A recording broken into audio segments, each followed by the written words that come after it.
Good morning, kids. Today we're checking out a new channel called Wow Shuts Gaming, and today they're going to talk about why we couldn't survive if Primal's Plague of Madness, the dinosaur zombies.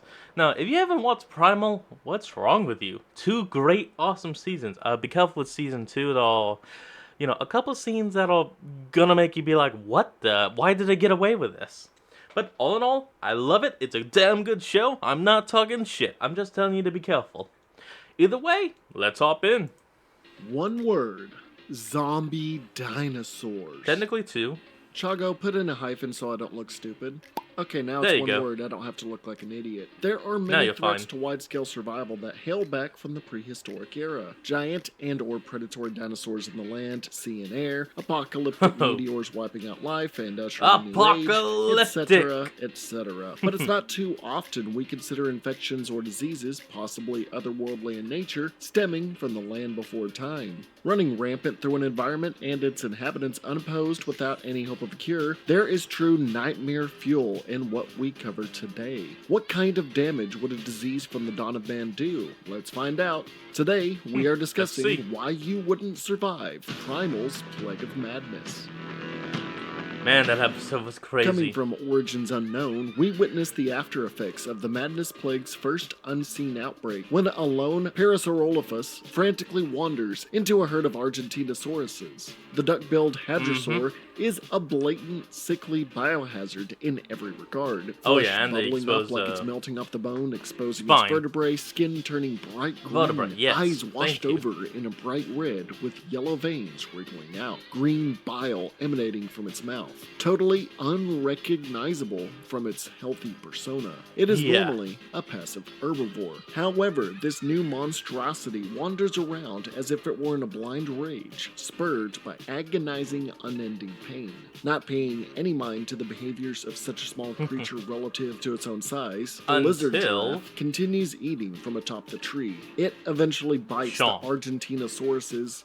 Okay, that's a lot to say. I'm just going to shorten this specific dinosaur to the Argent's ankle as it flings the much smaller dinosaur at a high speed, snapping its spine against a tree. The bipedal reptile falls to the ground, drawing its last breath. Upon death, the pupil inverse of red and yellow swallowing its eyes flushes away to a normal pupil surrounded in red. Blood pours out from its mouth, almost as if whatever was controlling the body had relinquished its grip, leaving behind the disgusting remains of the corpse it once ravaged. Not long after receiving its bite wound, did the Argent immediately start to display symptoms, becoming severely dehydrated on the spot and seeking out the nearest source of water. But before that, did its flesh mimic that of the Parasaurolophus, the pale green glow of the skin. Immediately going from a nice blue with a bit of a deep hue to the sick, disgusting, snotty green. Rapid decaying of the flesh as it sags down heavily, its eyes watering up and mucus profusely drizzling from its nose. No amount of water can quench the beast's thirst. Upon water entering the body rejects it as if it were dealing with the first symptoms of rabies. The Argent proceeds to violently vomit gallons and gallons of blood into the pond as others of his kind watch on. His insides now most likely liquefied, the Argent's final points of lucidity are wiped out once its eyes were consumed by the same pupilless red eyes with jolted yellow veins. The Argent was now fully infected. Losing all sense of self, it no longer feels pain or a sense of self-preservation. The internal organs have all shut down, being reduced to a bloody paste, possibly relying on only the central nervous system to operate, considering the smaller dino from earlier died only when its spine was broken. Teeth sharpening, bones becoming exposed in order to rip a victim's flesh. Its tail reddening while emaciated and thin to hellaciously whip prey. Its strength heightened due to its lack of inhibition, making it more tenacious, as nothing will slow its assault once it's on its rampage. Proceeding to go fully berserk, it blindly attacks its former herd with no hesitancy and complete carnage. Whether intentional or not, it proceeds to Like I said, I've already seen this episode, but I'm still gonna be reacting like this. So if you got a problem, topple every nest of eggs before it, leaving none of the preborn alive. The Oh, others in the flock damn. attempt to fend off this ravager, but the first of these dinosaurs would have their throat torn open as if by a ravenous carnivore. The infected Argent's whole body acting as a weapon, working in every given direction as it proceeds to headbutt a nearby dinosaur while Ooh. using its now whip-like tail to slash the flesh off another Argentinosaur's face. Its claws more sharpened as it digs its talons into others' torsos, biting the necks of others more and more, Oh. even having enough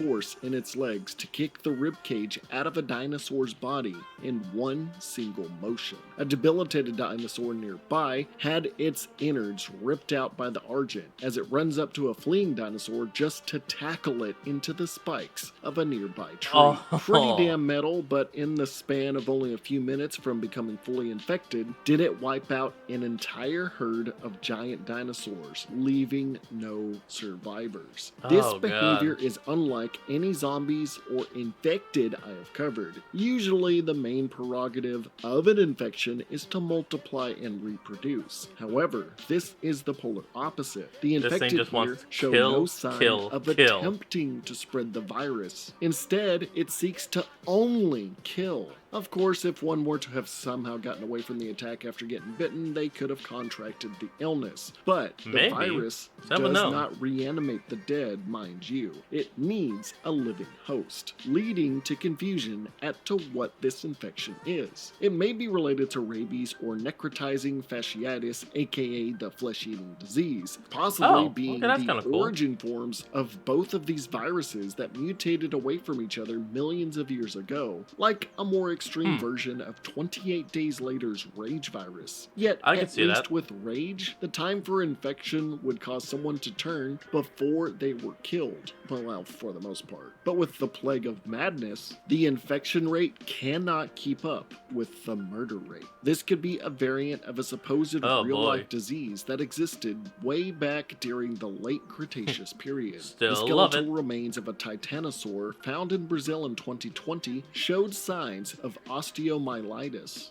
a bone infection in today's era that can easily be treated, but may be another ancient variant spurred by parasites with much more deadlier and debilitative results. But The I red don't see makes a it bone look actually disease kind of being close to cool. this, though. It could also be based on the parasitic fungi known as Arianopsis lampridarum. Chago, just put the word on screen. There's no way I can pronounce that. A fungus capable of hijacking an insect's nervous system in order to transport itself to better areas and spread its spores, all while the body literally rots. Maybe it's a like fungi cordyceps. harboring a virus that has haphazardly set its goals of needing to kill over the needs to reproduce. It could No, be hold on. Why did you have to go through such an extent when you could have just said cordyceps? I mean, that's literally what they even use in The Last of Us, and you're using that as a reference image right there. See? like The Last of Cordyceps. Us's cordyceps, using Oh, the there you go. biomass of dead organisms to spread I spores just into gotta the air, shut my hence mouth. why we only see 2 living infected and why the living infected kills so frequently. It could also explain why no predators or even flies came to the corpses of the Argentinasauruses. The corpses of the Argent's victims emanate a foul stench that even caused an alpha predator T-Rex to shriek in disgust before avoiding the corpses completely, lending to the idea that whatever this infection is, it lies dormant in the dead, and all life is going to avoid it whenever possible. Yeah. Upon inspection, No. Whoops. Hold on, we'll be right back. And we're back. the massacre There of we the go. Argentinosaurus herd, Caveman Spear and his companion Fang both wonder what happened there. Nothing in nature outright slaughters such large creatures without sticking around to eat the bodies, especially with such brutal results. While gawking at this ghastly sight, does the Argent begin to rise crap. up from behind them, apparently awakening from a dormant state. Earlier, after its killing spree, did the infected ancient beast beast displays signs of fatigue, breathing heavily, showing it can wear down. It could be that this only happens when an infected either has killed and or infected everything in sight or simply cannot detect any living organisms nearby. It will Probably simply the detection hibernate one. to conserve energy since the infection has taken such a horrific toll on the body inside. Definitely Now, the during detection. its pursuit of Fang and Spear, did it run straight off a cliff and plummet to the earth below. Seemingly Still dying alive. from the fall, Fang and Spear walked past it the next morning, only for it to reawaken and continue its relentless chase. Slamming into walls without recoil, it gets itself stuck in the tight corridor of a ravine, banging Run, its run, head run. insatiably around, trying to wedge its body out, and it eventually slips out by shredding its very flesh, exposing its ribcage and hollowed out insides, depicting how, no matter the expense at the host's body, the plague of madness will perpetually hound its victims. Oh, Nothing is God. required of the body to continue functioning except maybe the bones. Proceeding to And chase maybe the some duo muscle. into an active lava field, the towering sauropod was pelted with pillars of high-velocity molten lava straight to its jugular. Largely unfazed, it eventually fell through the thin earth crust due to its massive weight and sunk into the boiling magma. However, the plague's I still can't believe that plague got that damn thing to jump. If you know anything about the Dinosaur, it does not jump. tenacity would give its hardened outer shell even more durability as the dinosaur emerged from the liquid burning upwards of 2200 degrees Fahrenheit, turning its flesh red and heated, being able to swim through the lava to launch one more surprise attack before the rotting shell of the animal ultimately burnt away, leaving nothing but ash and supposedly eradicating the plague once and for all, meaning it can take total eradication of the body before it officially dies, or the plague releases control. Spear had definitively noted in the brief time on the dinosaur's back that its innards were basically non-existent. Only a skeletal nothing. frame managed to survive at that point. Nothing but the spine is apparently needed to keep the host body from being functional, with the What about previous the muscle? dinosaur's spine being shattered in one fell swoop and dying. Extremely contagious, fast symptom rate, a destructive degeneration, and violent and brutal temperament.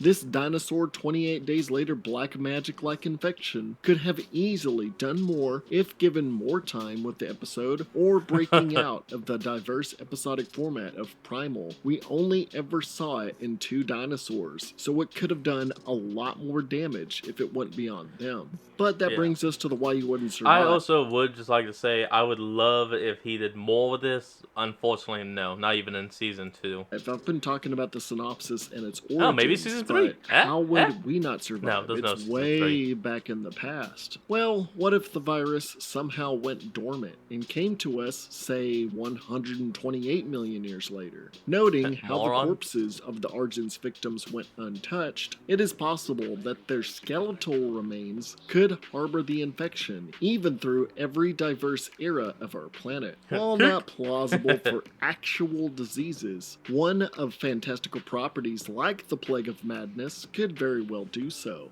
Maybe excavated by a paleontological dig, much like the devil worms that were unearthed in Back for Blood, either being unleashed when procured for study, or museums, or when the eventuality of dinosaur cloning accidentally brings this plague back, but spliced with whatever Jurassic Park filler was needed to clone the dinosaurs, possibly making the plague even more virulent and prone to spreading its infection rather than killing so quickly. Maybe even making the full infection time with notable symptoms take longer so it could spread faster off the human radar. This would be unlike anything we have ever faced in our reality. The plague would find avenues to extend its maddening reach far and wide. The Argent, in its first moments of infection, immediately went to an open body of water to quench its thirst, only being able to swallow a bit before profusely vomiting blood into the shared drinking source, meaning food and water could intentionally be infected by the rabies-like victim systems. They are just trying to get some food and Don't water, sort of and now they're sick going to people. infect open sources. The plague usurping into things we eat and drink. Ravenous plague walkers of people suddenly deteriorating rapidly and attacking everyone around them. Gouging, slashing, biting, Oh. their bodies having exposed bone-like sharpened claws to rip and tear.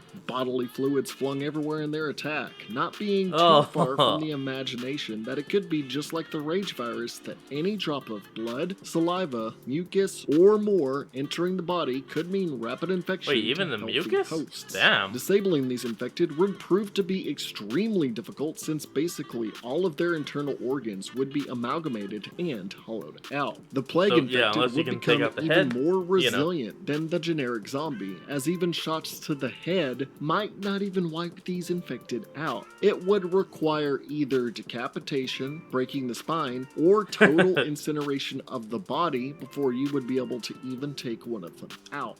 Hell, even lighting them on fire might not do anything to slow them down, as evidenced by the Argent continuing to attack Spear and Fang even after being fully submerged in active lava. Blowing It them was up, frickin' shooting them cooked to alive. pieces, who knows the extent that the infected bodies can withstand damage. But they can resist just about anything easily if the spine is intact. Animals of every kind would be susceptible to the infection, leaving anything to Oh, be crap. a veritable immortal killer. That's a Even zombie toggle. insects could attack and bite you, administering the plague easily without you being able to do much to stop it, kind of like spreading like the West Nile virus. If dinosaurs were cloned, then all shapes and varieties could become denizens of the seemingly undead. As to how long the infected can last in their dilapidated state Oh, is boy. unknown. It could be that they will die within a few days without proper functioning organs or sustenance, but the possibility that this virus is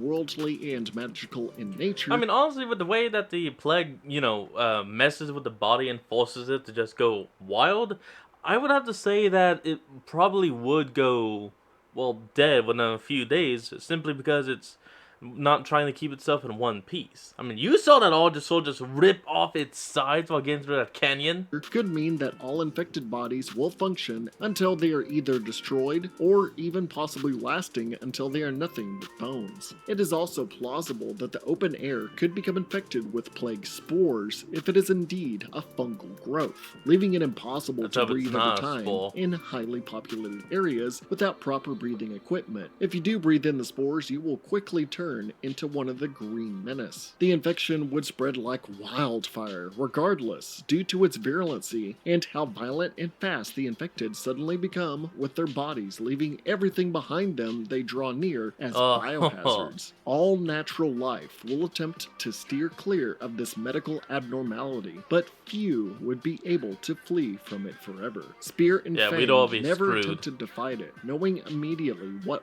one bite or close interaction would mean for their own survival. Yes, they were able to survive an encounter with the Argent, with nothing but quick reflexes and lucky placement of environments. But they Thank you, only ever environment. went face to face with one of these infected behemoths. If an outbreak of these were to occur in dozens, hundreds, or even thousands, the Oh, same crap. might not have been said for their fates. In the modern world, if it were come to pass, I'd say it could spread even more easily than it did in Primal. There is a lot more living creatures roaming about, and in Oh, more yeah, a lot condensed more. areas. Slaughter would Hey, be a that's mainstay Cujo. across our planet, or at least in the areas that it breaks out in high population density locations. You would have to take out people around you with murdering Remember, efficiency, being no able Russian. to remove someone's head, break Man, I their know spine that. in an instant, or debilitating them enough to where Never you can played a burn game. them on the spot. This would be unlike taking out any other living thing on the planet before it. Hollowed out shells of green, glowing, disgusting individuals with swallowed up eyes, butchering Ugh. everything, and their infection getting so out of hand in every single animal or organism nearby,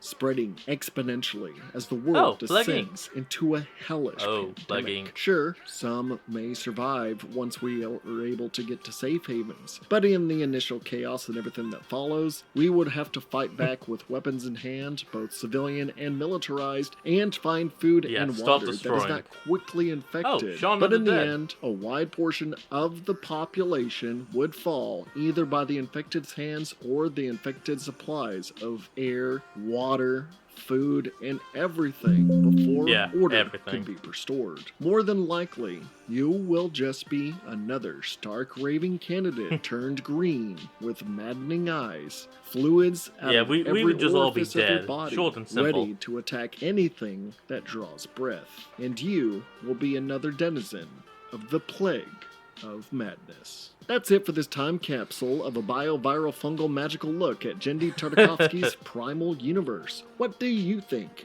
Did I overdramatize this idea? Would it be easy to No, I quell don't this think so. pandemic? What do you think the plague of madness's origins stem from? How far do you think it could go? Do you really think you could survive? Let me know down in the comments. Thank you to the Primal Wiki for aiding me in writing the script. I couldn't have done it without that's it. awesome. And I could not have done it without Chago, aka QuickFlix, my editor, for putting this video together. Check him out for awesome video and show recaps. Special thanks to you for watching, and if you could spare some change. Alright folks, that's going to be the end of today's video. I hope you all enjoyed this. Remember to like, comment, and subscribe for more. A link to the original will be in the description below. And I'll see all you folks next time when we flick on. Peace out.